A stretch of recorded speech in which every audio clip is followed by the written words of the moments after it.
बच्चे हो या बड़े, उन्हें ना ये नाचोस ना बेहद पसंद आती है। चाहे शाम की चाय के साथ आप खा लीजिए या बच्चों को ना उनकी छोटी मोटी भूख के लिए दीजिए, उन्हें बेहद पसंद आने वाला है।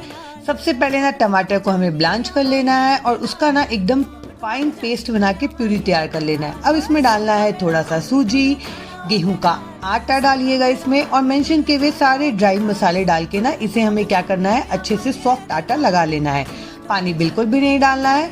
फिर इसे ना रोटी से भी पतला हमें बेलना है। कॉर्नर्स को कट कर लेंगे, प्रिक कर लेंगे, ताकि हम जब इसे फ्राई करें ना तो ये फूले ना। और इस तरीके से ना इसे कट कर लेंगे। बहुत ही आसानी से ढेरों नाचोस आपके बन के यहाँ पे रेडी हो जाएंगे।